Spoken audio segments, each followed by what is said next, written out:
الحمد لله وكفى وسلام على عباده الذين اصطفى أما بعد فأعوذ بالله من الشيطان الرجيم بسم الله الرحمن الرحيم إن الذين قالوا ربنا الله ثم استقاموا تتنزل عليهم الملائكة ألا تخافوا ولا تحزنوا وأبشروا بالجنة التي كنتم توعدون سبحان ربك رب العزة عما يصفون وسلام على المرسلين والحمد لله رب العالمين اللهم صل على سيدنا مولانا محمد وعلى آل سيدنا مولانا محمد وبارك وسلم۔ آج یہ 8ویں مجلس ہے جس میں موت کے بارے میں باتیں شروع ہوئی تھی، اور آج جو ذکر ہے مرنے کے بعد کچھ باتوں کا، جس میں خصوصی طور پر ذکر ہوگا کہ نیک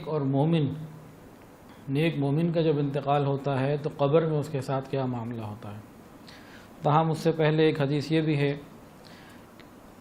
حضرت ابو قتادہ رضی اللہ عنہ سے روایت ہے کہ رسول اللہ صلی اللہ علیہ وسلم ایک مرتبہ سفر میں تھے، تو راستے میں آپ تھے تو مدینہ طیبہ کے اندر حضرت برار رضی اللہ عنہ کا انتقال ہو گیا۔ نبی علیہ السلام جب مدینہ واپس آئے، ان کے بارے میں پوچھا تو لوگوں نے بتایا کہ ان کی تو وفات ہو گئی ہے، اور انہوں نے ایک وصیت کی تھی کہ میرے مال کا 1/3 یہ رسول اللہ صلی اللہ علیہ وسلم کو دیا جائے، اور مرنے کے بعد میری میت کو جب جانکنی اور نزع کا وقت آئے نا، مرنے کے بعد نہیں، جب روح کے نکلنے کا وقت ہونے لگے اور روح نکالی جانے لگے، اس وقت میرے جسم کو قبلے کی طرف کر دینا۔ تو نبی علیہ السلام نے ارشاد فرمایا کہ ہاں، انہوں نے بالکل ٹھیک بات کہی۔ تو یہاں سے یہ بات معلوم ہوئی کہ جس وقت انسان کا انتقال ہو رہا ہو تو اس وقت اس کا رخ قبلے کی طرف کر دینا یہ سنت ہے۔ پھر نبی علیہ السلام ان کی قبر پہ گئے، اور نبی علیہ السلام نے پھر وہاں پہ دعا بھی کی، ان کی مغفرت کے لیے دعا کی، اے اللہ ان کی مغفرت فرما، ان پر رحم فرما، اور ان کو اپنی جنت میں داخل فرما۔ روح نکل جانے کے بعد آنکھیں کھلی ہوئی ہوں تو ان کو بند کر دینا سنت ہے، اور اوپر چادر اڑا دینا سنت ہے۔ چادر کا رنگ سفید ہو تو ٹھیک ہے، کوئی اور ہو تو کوئی مسئلہ نہیں۔ امی عائشہ صدیقہ رضی اللہ عنہ فرماتی ہیں کہ جب رسول اللہ صلی اللہ علیہ وسلم وفات پا گئے تو جسم مبارک کو یمنی چادر سے ڈھانک دیا گیا۔ نبی علیہ السلام کی وفات کے بعد صدیق اکبر رضی اللہ تعالیٰ عنہ تشریف لائے، آپ صلی اللہ علیہ وسلم کو دیکھا تو آپ چادر سے ڈھکے ہوئے تھے، تو انہوں نے چہرہ مبارک کو کھولا اور جھک کر بوسہ دیا۔ نبی علیہ السلام سے بھی یہ بات ثابت ہے، کئی صحابہ کی وفات کے موقع پہ نبی علیہ السلام نے ان کی میت کو بوسہ دیا۔ صدیق اکبر رضی اللہ تعالی عنہ نے نبی علیہ السلام کو بوسہ دیا۔ جب انسان آنکھ بند کر رہا ہو تو اس وقت بھی ایک دعا مسنون ہے۔ کسی کا انتقال ہو جائے اور آنکھیں تو کھلی رہ جاتی ہیں، پھر اس کو آنکھوں کو بند کرنے کا حکم ہے، بند کرتے وقت دعا بھی مانگنے کا حکم ہے۔ بسم اللہ وعلی ملت رسول اللہ، بسم اللہ وعلی ملت رسول اللہ، اس دعا کو پڑھتے ہوئے انسان مردے کی آنکھوں کو بند کرے۔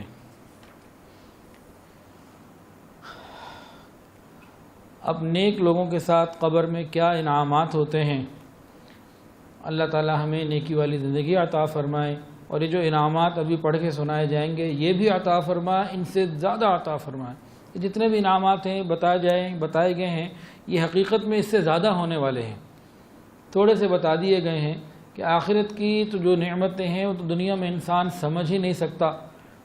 تو ترغیب کے لیے اگر ہم نیکی کی زندگی گزاریں گے تو ہمیں نیکی کی زندگی کتنا عرصہ گزارنی پڑے گی؟ 50 60 70 سال 100 سال بس۔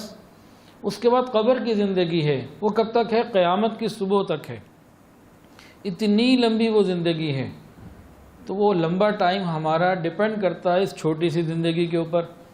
تو اگر ہم چاہتے ہیں کہ قبر کی زندگی ہماری اچھی ہو جائے، انعام و اکرام کے ساتھ ہو جائے، تو پھر ہمیں زندگی میں اپنے آپ کو ٹھیک کرنے کی ضرورت ہے، تقوی اختیار کرنے کی ضرورت ہے۔ ابن ابی دنیا رحمۃ اللہ علیہ نے حضرت عبداللہ ابن عباس رضی اللہ عنہما سے فالمدبرات امرا کی تفسیر کے تحت لکھا ہے کہ قبض روح کے وقت ملائکہ کی جماعت ملک الموت کے ساتھ آتی ہے۔ ملک الموت اکیلے نہیں آتے، ملائکہ کی جماعت ساتھ آتی ہے تو مختلف فرشتوں کی مختلف ڈیوٹیاں ہوتی ہیں. کچھ فرشتے تو روح کو لے کے اوپر جاتے ہیں اور کچھ دعاؤں پر آمین کہنے لگ جاتے ہیں. کیا مطلب؟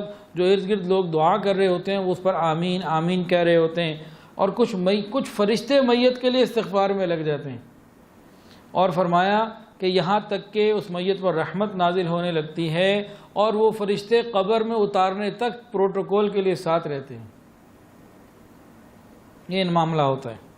حضرت ابو ہریرہ رضی اللہ عنہ سے روایت ہے کہ حضور پاک صلی اللہ علیہ وسلم نے ارشاد فرمایا کہ میت کے پاس جب ملائکہ آتے ہیں، اگر وہ آدمی نیک اور صالح ہوتا ہے تو فرشتے اسے نہایت ہی کرام سے کہتے ہیں، نکلو اے پاکیزہ نفس جو پاک جسم میں تھی، اے پاکیزہ نفس جو پاک جسم میں تھی، نکلو، اے قابل تعریف، خوشخبری پاؤ راحت کی اور جنت کی اور اپنے رب کے راضی ہونے کی.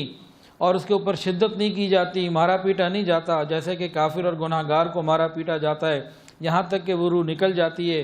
پھر فرشتے اسے لے کر آسمان کی جانب چڑھتے ہیں، آسمان کے دروازے کھول دیے جاتے ہیں. پوچھا جاتا ہے یہ کون ہے؟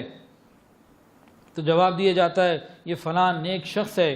تو آسمان کے فرشتے کہتے ہیں مبارک ہو پاکیزہ جان جو پاکیزہ جسم میں داخل تھی، اے قابل تعریف خوشخبری حاصل کرو جنت کی اور اس کی راحت کی اور اپنے رب کی خوشی کی اور اپنے رب کے خوشی کی. اور اسی طرح اسے آسمان کے ہر دروازے کے اوپر ویلکم کیا جاتا ہے یہاں تک کہ وہ عرش تک پہنچ جاتی ہے.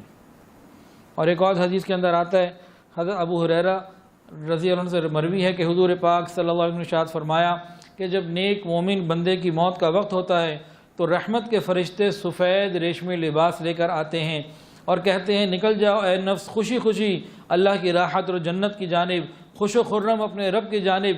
بس وہ جسم سے نکلتی ہے اس حال میں کہ اس کے اندر مشک کی خوشبو ہوتی ہے، اور اسے فرشتے ہاتھوں ہاتھ لیتے ہیں اور اسے آسمان کے دروازے تک لے آتے ہیں. اور فرشتے آسمان کے کہتے ہیں کیا ہی خوشبودار اور خوشگوار روح ہے جو زمین سے آئی ہے. بس اس کے پاس مومنین کی دوسری روحیں آ جاتی ہیں جو پہلے سے انتقال کیے ہوئے لوگ ہوتے ہیں، ان کی روحیں آتی ہیں، ان سے مل کر اس کو بڑی خوشی ہوتی ہے جیسا کہ تم میں سے کسی غائب کے آنے کے اوپر خوشی ہوتی ہے. نبی علیہ السلام نے بتایا تمہارے میں سے کوئی بندہ غائب ہو جائے اور پھر وہ واپس آئے تو اس سے مل کے جو خوشی ہوتی ہے آپس میں مل کے وہاں یہ خوشی ہوتی ہے. بس یہ اس سے پوچھتی ہیں کہ فلاں آدمی کیا کر رہا ہے، فلاں کا کیا حال ہے. بس یہ کہتے ہیں بھی فلاں کو چھوڑو وہ تو دنیا کے غم میں پھنسا ہوا ہے. یہ شخص کہتا ہے ارے اس کا تو انتقال ہو گیا، تمہارے پاس نہیں پہنچا، اس کا تو انتقال ہو چکا. وہ کہتا ہے، پھر وہ لوگ کہتے ہیں اچھا اس کا مطلب یہ ہے کہ وہ تو جہنم میں پہنچ گیا، اگر نیک ہوتا تو ہمارے ہاں علیین میں پہنچ چکا ہوتا. ایک تیسری حدیث بھی سن لیجئے. حضرت براء بن عازب رضی اللہ عنہ کی روایت ہے کہ نبی علیہ السلام نے ارشاد فرمایا کہ جب مومن کے لیے دنیا سے جانے کا آخری وقت ہوتا ہے اور آخرت میں جانے کا وقت قریب ہو جاتا ہے تو آسمان سے خوبصورت چہرے والے فرشتے اترتے ہیں. ان کا چہرہ سورج کی مانند روشن ہوتا ہے. ان کے پاس جنت کا لایا ہوا کفن ہوتا ہے جس میں جنت کی خوشبو لگی ہوتی ہے. یہ اس کی نگاہ کے سامنے بیٹھ جاتے ہیں. پھر ملک الموت آتے ہیں، اس کے سرہانے بیٹھ جاتے ہیں، اسے نہایت ہی اکرام سے کہتے ہیں اے پاکیزہ نفس نکلو اللہ کی مغفرت اور رضوان کی طرف. پھر نبی علیہ السلام نے فرمایا کہ روح اس طرح آسانی سے نکال لی جاتی ہے جس طرح مشکیزے سے پانی کا قطرہ، مشکیزہ پانی سے بھرا ہوا ہو اس میں قطرہ نکالنے کے لیے بھی کوئی تکلیف ہوتی ہے؟ کچھ بھی نہیں. مشکیزے سے پانی کا قطرہ جس طرح نکلتا ہے نیک مومن کی روح اس طرح نکال لی جاتی ہے. بس ملک الموت اسے لے لیتے ہیں. روح اس حال میں نکلتی ہے کہ اس میں مشک کی ایسی خوشبو ہوتی ہے جو زمین میں نہیں پائی جاتی. نبی علیہ السلام نے فرمایا پھر یہ فرشتے آسمان پر لے کر چڑھتے ہیں، پر جہاں جہاں ان کا گزر ہوتا ہے فرشتے کہتے ہیں کیسی پاکیزہ روح ہے. وہ کہتے ہیں فلاں بن فلاں ہیں، یہ حاجی صاحب ہیں، یہ قاری صاحب ہیں، یہ مولانا صاحب ہیں، یہ تو جناب انہوں نے اتنے دین کے کام کیے اور انہوں نے یہ نیکی کی. یہ تو پھر ان کے مناقب بھی بعض بیان ہو جاتے ہیں. کیسی پاکیزہ روح ہے. تو فرشتے تعریف کرتے ہیں اور اس کا تعارف کرواتے ہیں اور دنیا کے ناموں میں سے جو بہترین نام ہوتے ہیں اس سے یاد کرتے ہیں، یہاں تک کہ وہ اسے آسمان دنیا تک پہنچ جاتے ہیں لے کے. اس کے لیے دروازے کھلوائے جاتے ہیں تو اس کے لیے کھول دیے جاتے ہیں. بس یہ سب فرشتے اس کے ساتھ اور ہو جاتے ہیں. یہاں سے فرشتے چلے، راستے میں چل رہا ہے، ہر آدمی ہر فرشتے کو بتایا جا رہا ہے جی فلاں بن فلاں ہیں، اس کے یہ کام ہیں اور یہ ایسا ہے، اور جب پہلی آسمان پہ پہنچتے ہیں دروازے کھول دیے جاتے ہیں، وہاں سے مزید فرشتے پھر شامل ہو جاتے ہیں، اسی طرح 7ویں آسمان تک ان کے ساتھ جاتے ہیں۔ تو اللہ پاک اس کے متعلق فرماتے ہیں میرے اس بندے کو علیین میں جگہ دے دو، تو اس کو علیین میں جگہ دے دی جاتی ہے، اور یہ اس بندے کے ساتھ اکرام کا معاملہ ہوتا ہے۔ حضرت ابو ایوب انصاری رضی اللہ عنہ سے روایت ہے، نبی علیہ السلام نے فرمایا کہ مومن کی جان قبض کی جاتی ہے تو اسے فرشتے رحمت بشارت دیتے ہیں، جیسے دنیا میں بشارت دینے والے بشارت دیا کرتے ہیں۔ وہ کہتے ہیں کہ دیکھو ان صحاب کو آرام دے دو، دنیا میں انہوں نے عبادت کی اور صبر کی بہت تکلیف اٹھا لی، اب ان کو آرام اور راحت دے دو۔ ایک اور حدیث سنیے، حضرت تمیم داری رضی اللہ عنہ سے روایت ہے، رسول اللہ صلی اللہ علیہ وسلم نے ارشاد فرمایا اللہ تعالیٰ جب کسی نیک بندے کی وفات کا ارادہ فرماتے ہیں تو ملک الموت سے کہتے ہیں میرے دوست کے پاس جاؤ اور اسے میرے پاس لے آؤ۔ ملک الموت کو حکم ہوتا ہے میرے دوست کے پاس جاؤ اور اسے میرے پاس لے آؤ۔ جس کو اللہ اپنا دوست کہہ دیں، ملک الموت کی جرت ہو سکتی ہے کہ اس کا جو ہے اس کو کوئی تکلیف پہنچے، وہ تو پھر اس کا بڑا اکرام کے ساتھ، فرشتے تو بہت زیادہ اکرام کریں گے کہ بھی اللہ کے دوست کو لینے آئے ہیں۔ فرمایا ملک الموت سے جاؤ میرے دوست کے پاس اسے لے آؤ، چونکہ میں نے اسے رنج اور راحت دونوں میں آزمایا ہے، دنیا میں اسے رنج میں بھی آزمایا، راحت میں بھی آزمایا، اور دونوں میں اس کو میں نے ثابت قدم پایا، وہ میری رضا کے مطابق رہا۔ کیا مطلب؟ رنج میں غم میں بے صبرا نہ ہوا اور کوئی کام خلاف شریعت نہ کیا، اور راحت کے اندر جو ہے وہ متکبر نہ ہوا، کوئی بڑا بول نہ بولا اور عاجزی کے ساتھ رہا۔ میں نے اس کو رنج میں بھی آزمایا، میں نے اس کو غم میں بھی آزمایا، وہ میری رضا کے مطابق ہی رہا۔ یہ میرا دوست ہے، جاؤ اسے اکرام کے ساتھ لے کر آؤ۔ تو فرمایا حدیث میں کہ ملک الموت 500 فرشتوں کی جماعت کے ساتھ، پوری پروٹوکول کی ٹیم کے ساتھ آتے ہیں۔ ان کے ساتھ جنت کے خوشبو والے کفن ہوتے ہیں، پھولوں کی شاخیں ہوتی ہیں جس میں مختلف خوشبوئیں ہوتی ہیں، 20 رنگ کی ہوتی ہیں۔ ان کے پاس مشک میں بسا ہوا سفید ریشمی کپڑا ہوتا ہے۔ پھر ملک الموت فرشتوں کے ہمراہ بیٹھ جاتے ہیں، ہر فرشتہ اپنا ہاتھ ایک ایک عضو کے اوپر رکھ دیتا ہے، گویا کوئی ہاتھ کے اوپر ہاتھ رکھ رہا ہے، کوئی ٹانگ کے اوپر ہاتھ رکھ رہا ہے، کوئی سر کے اوپر ہاتھ رکھ رہا ہے، کوئی پیٹ کے اوپر ہاتھ رکھ رہا ہے، کوئی منہ کے اوپر ہاتھ رکھ رہا ہے۔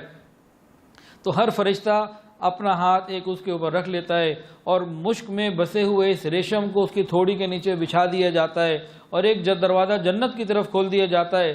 جب یہ سب چیزیں وہ دیکھ رہا ہوتا ہے اس کا دل جنت کی طرف رغبت کرنے لگتا ہے، کبھی پاکیزہ بیویوں یعنی روحوں کی جانب، کبھی جنت کے لباس کی جانب، کبھی پھولوں کی جانب۔ جس طرح گھر والے چھوٹے بچے رو رہے ہوتے ہیں، ان کا دل بہلانے کے لیے کھلونے چیزیں اور کھانے پینے کی چیزیں، مزے مزے کی چیزیں آگے کر دیتے ہیں، تو بتایا کہ بالکل اسی طرح جو ہے جنت کی چیزیں اس کے سامنے کر دی جاتی ہیں۔ جنتی حوریں خوش ہو رہی ہوتی ہیں، اس کی روح اچھل رہی ہوتی ہے خوشی کے اندر۔ ادھر فرشتہ کہتا ہے اے پاک نفس، اچھے درختوں، دراز سایوں، لمبے سایوں، بہتے پانی کی طرف چلو۔ ملک الموت اس پر ماں سے بھی زیادہ شفقت کرتا ہے، ملک الموت اس پر ماں سے بھی زیادہ شفقت کرتا ہے کہ وہ جانتا ہے کہ یہ روح اللہ کے نزدیک محبوب ہے، تو اس روح پر نرمی کر کے خدا کی خوشنودی چاہتا ہے۔ ملک الموت بھی چاہتے ہیں کہ میں بھی اللہ کو راضی کروں، اللہ کے دوست کو لینے آیا ہوں، تو ایسا نہ ہو میری ہی پکڑ ہو جائے۔ تو ملک الموت کے بارے میں نبی علیہ السلام نے بتایا کہ وہ ماں سے زیادہ بھی نرمی کا معاملہ کرتا ہے، کیونکہ وہ یہ جانتے ہیں کہ روح اللہ کے نزدیک محبوب ہے، تو اس روح پر نرمی کر کے خدا کی خوشنودی خود وہ بھی چاہ رہے ہوتے ہیں۔ بس اس کی روح اس طرح نکال دی جاتی ہے جس طرح آٹے سے بال نکالا جاتا ہے، ادھر اس کی روح نکلتی ہے، ادھر تمام فرشتے کہتے ہیں سلام علیکم ادخلوا الجنۃ بما کنتم تعملون۔ فرشتے جو ہیں وہ سلام کرتے ہیں اور جنت میں داخلے کی بشارت دے رہے ہوتے ہیں۔ اور ایک حدیث کے اندر آتا ہے، حضرت ابو ہریرہ رضی اللہ عنہ سے روایت ہے، رسول اکرم صلی اللہ علیہ وسلم نے ارشاد فرمایا جب مومن کی وفات کا وقت قریب آ جاتا ہے تو فرشتے ریشم اور خوشبو اور ٹہنیاں لے کر آتے ہیں اور اس کی روح کو اس طرح نکالتے ہیں جیسے آٹے سے بال، اور اسے کہتے ہیں اے نفس مطمئنہ اللہ تعالیٰ کی رحمت اکرام کی طرف چلو۔ جب اس کی روح نکلتی ہے اسے مشک اور خوشبو پر رکھا جاتا ہے، پھر ریشم میں رکھ کے اس کو علیین میں لے جاتے ہیں۔ تو مومنین کے ساتھ ایسا معاملہ، اگر ہم چاہتے ہیں کہ ہمارے ساتھ بھی یہی معاملہ ہو، پھر ہمیں دنیا کی تھوڑی سی زندگی رب کی مرضی کے مطابق گزارنی پڑے گی۔ تھوڑی سی زندگی میں ہم رب کی بات کو مان لیں، ہمیشہ ہمیشہ کی زندگی میں، ارے آخرت میں تو ہر ایک کو چھوٹی سی خدائی ملنی ہے، جنت میں ہر ایک کو چھوٹی سی خدائی ملنی ہے، جہاں وہ جو چاہے گا وہ سب کچھ ہوگا۔ وَلَكُمْ فِيهَا مَا تَشْتَهِي أَنفُسُكُمْ وَلَكُمْ فِيهَا مَا تَدَّعُونَ، بندہ جو چاہے گا اس کو مل کے رہے گا، ہر چیز ملے گی۔ تو یہ نعمت جنت کی ہمارے انتظار میں ہیں، ہمیں ان کے شوق کی، اس کا شوق بڑھانا چاہیے، ہمیں اپنی دعاؤں میں دعا مانگنی چاہیے۔ اللہم انی اسألک الشوق الی لقائک، اللہ میں آپ سے آپ کی ملاقات کا شوق مانگتا ہوں۔ یہ رب سے ملاقات کا وقت ہوگا جب انسان دنیا میں رب سے دوستی کر لے گا۔ یاد رکھیں، جو شخص دنیا میں اللہ رب العزت سے دوستی کرنے کی کوشش کرے گا، قیامت کے دن اللہ اسے اپنے دشمنوں میں نہیں کھڑا کرے گا۔ جو شخص دنیا میں رب العزت سے دوستی کرے گا، دوستی کرنے والوں میں شامل ہونے کی کوشش کرے گا، اللہ کے دوستوں سے اپنے رابطے کو رکھے گا، بڑھائے گا اور دوستی حاصل کرنے کی فکر میں آ جائے گا، قیامت کے دن اللہ اس کو دشمنوں میں نہیں کھڑا ہونے دیں گے، اس کو اللہ اپنوں میں، اپنے محبت چاہنے والوں میں کھڑا کریں گے۔ ایک اور حدیث سنیے، حضرت ابو ہریرہ رضی اللہ عنہ سے روایت ہے کہ مومن کی روح قبض ہونے سے پہلے اسے بشارت سنا دی جاتی ہے۔ جب اس کی روح قبض ہوتی ہے تو وہ پکارتا ہے، انسان اور جنات کے علاوہ اس کی آواز کو گھر میں رہنے والا ہر چھوٹا بڑا جانور سن لیتا ہے۔ آواز یہ ہوتی ہے کہ مجھے جلد ارحم الراحمین کی بارگاہ میں لے چلو۔ جب اسے تخت پر رکھا جاتا ہے کہتا ہے مجھے کیوں دیر کرتے ہو، اور جب اسے قبر میں داخل کیا جاتا ہے تو قبر میں اسے بٹھا دیا جاتا ہے، اسے جنت اور وہ تمام چیزیں جن کا اس سے وعدہ کیا گیا تھا دکھائی جاتی ہیں، اور قبر پھولوں سے اور خوشبوؤں سے بھر دی جاتی ہے۔ بکر بن عبداللہ سے روایت ہے کہ جب ملک الموت کو نیک مومن کی روح قبض کرنے کا حکم دیا جاتا ہے تو انہیں جنت کے پھول دے کے کہا جاتا ہے کہ اس کی روح کو پھولوں میں رکھ کر لے کے آنا۔ عبداللہ ابن مسعود رضی اللہ عنہ سے روایت ہے جب نیک مومن کی روح کو اللہ قبض کرنا چاہتے ہیں تو ملک الموت کو حکم دیتے ہیں اس بندے کو میرا سلام پہنچاؤ۔ جب نیک بندے کی روح کا وقت آتا ہے تو بعضوں کے ساتھ یہ معاملہ ہوتا ہے، اللہ ملک الموت کو حکم دیتے ہیں کہ تم روح نکالنے جا رہے ہو، پہلے میرا سلام اس کو پہنچاؤ۔ ملک الموت اس بندے کو خدا کا سلام پہنچاتے ہیں جس سے وہ ملاقات کے لیے بے چین ہو جاتا ہے، اور اس شوق ملاقات میں اس کو بھی کسی چیز کا، تکلیف کا، روح کے نکلنے کا، دنیا کے چھوڑنے کا کوئی غم ہی نہیں رہتا۔ اللہ اکبر کبیرہ۔ محمد بن کعب القرطبی کہتے ہیں کہ جب مومن کی روح قبض کرنے کا وقت ہوتا ہے ملک الموت آ کر کہتے ہیں السلام علیکہ یا ولی اللہ، اے اللہ کے دوست آپ کو سلام ہو، اور پھر اللہ رب العزت کا سلام بھی پہنچایا جاتا ہے۔ ایک حدیث سنیے، حضرت عبید بن عمر رضی اللہ عنہ سے روایت ہے کہ آپ صلی اللہ علیہ وسلم ایک مریض کی عیادت کے لیے تشریف لے گئے۔ آپ صلی اللہ علیہ وسلم نے فرمایا موت کی وجہ سے اس کی ہر رگ میں درد تھا، لیکن رب کی جانب سے جب اس کو ایک خوشخبری دے دی گئی اس تکلیف کے بعد کوئی تکلیف نہیں، بس اسے سکون مل گیا۔ موت کی تکلیف مومن کے لیے، نیک مومن کے لیے آخری تکلیف ہوتی ہے، اس کے بعد پھر راحت ہی راحت ہے۔ اللہ تعالی ہمارے لیے بھی رحمت کا معاملہ فرمائے۔ جو لوگ ہم سے پہلے جا چکے ہیں ان کو سلام پیش کرنے کا بھی ایک طریقہ، یہ حدیث سے 2-3 حدیثیں میں آپ کے سامنے پڑھ دیتا ہوں۔ صحابہ کے اندر یہ بات موجود تھی کہ ایک صحابیہ تھیں ام بشر، ان کے بیٹے بشر کا انتقال ہو گیا، بڑا غمگین اس کے یاد میں ہوتی تھیں۔ ایک دن بے چین ہو کے نبی علیہ السلام کے پاس آئیں، کہنے لگیں کہ بھئی ہمارے قبیلے والوں کا تو انتقال وقتاً فوقتاً کبھی کسی کا ہو ہی جاتا ہے، تو کیا میں اپنے بیٹے کو سلام پہنچا دیا کروں؟ کوئی جانے والا ہو میں اس کو کہہ دیا کروں کہ بھئی جب تمہاری میرے بیٹے سے ملاقات ہو تو میرا سلام پہنچا دینا۔ تو نبی علیہ السلام نے فرمایا کہ ہاں ٹھیک ہے۔ عبد الرحمن بن کعب نے اپنے والد سے روایت کی ہے کہ جب حضرت کعب کی وفات کا وقت آیا تو ان کے پاس ام بشر بنت البراء آئیں اور کہا اے ابو عبد الرحمن اگر تمہاری فلاں سے ملاقات ہو تو ان کو میرا سلام پہنچا دینا۔ امام بخاری رحمۃ اللہ نے اپنی تاریخ میں روایت ذکر کی ہے کہ حضرت قتادہ کی صاحبزادی نے اپنے والد کی وفات کے تقریباً 15 دن کے بعد عبداللہ بن انیس کے پاس آئیں جو مرض الوفات میں تھے، ان سے کہا میرے چچا آپ میرے والد کو میرا سلام پہنچا دیجیے گا۔ ابن ابی دنیا نے بیان کیا کہ بشر بن برا بن معرور کا جب انتقال ہوا تو ان کی والدہ ام بشر کو بہت صدمہ تھا. وہ نبی علیہ السلام کی خدمت میں آئیں اور عرض کیا کہ قبیلہ بنی سلمہ کے لوگ اگر وفات پائیں جو ان کا قبیلہ تھا, کیا یہ مردے آپس میں ایک دوسرے کو پہچانتے ہیں؟ تو میں بشر کو اپنے بیٹے کو ان مردوں کے ہاتھ سلام بھجوا دیا کروں؟ نبی علیہ السلام نے فرمایا ہاں, قسم ہے خدا کی جس کے قبضے میں میری جان ہے, وہ آپس میں ایک دوسرے کو اس طرح پہچانتے ہیں جس طرح درختوں پر رہنے والے پرندے ایک دوسرے کو پہچانتے ہیں. چنانچہ ان کے اس واقعے کے بعد ام بشر کی عادت بن گئی کہ بنی سلمہ میں سے کسی کا انتقال ہونے لگتا تو ان کے پاس آتی, سلام کرتی اور کہتی اچھا میری جانب سے میرے بیٹے بشر کو میرا سلام کہہ دینا.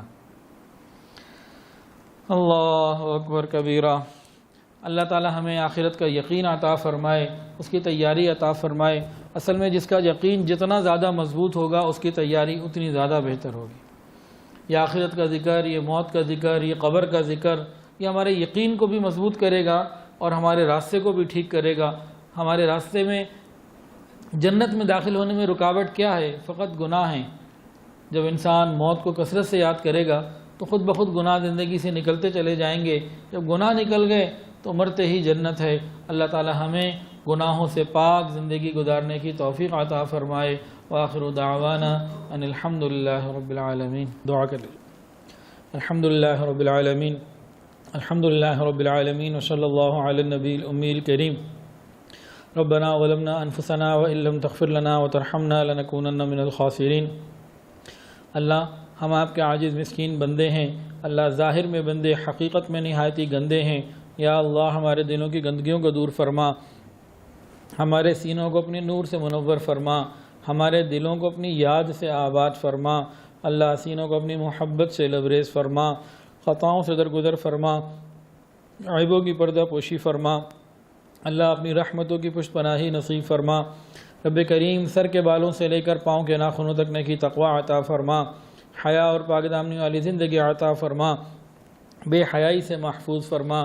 رب کریم حاسد کے حسد سے محفوظ فرما, شریر کے شر سے محفوظ فرما, برا چاہنے والوں کی برائی سے محفوظ فرما. رب کریم دوستی کے رنگ میں دشمنی کرنے والوں سے محفوظ فرما. رب کریم وقت کے مطابق صحیح فیصلے کرنے کی توفیق عطا فرما. اللہ ہمارے رمضان کو قبول فرما, روزے اور تراویح کو قبول فرما, قرآن پڑھنے سنانے کو قبول فرما. رب کریم ان اعمال میں جو کمیاں کوتاہیاں غلطیاں ہم سے ہو جاتی ہیں اللہ ان سب کو اپنی رحمت سے معاف فرما. رب کریم ہم سب کے صغیرہ کبیرہ گناہوں کو معاف فرما.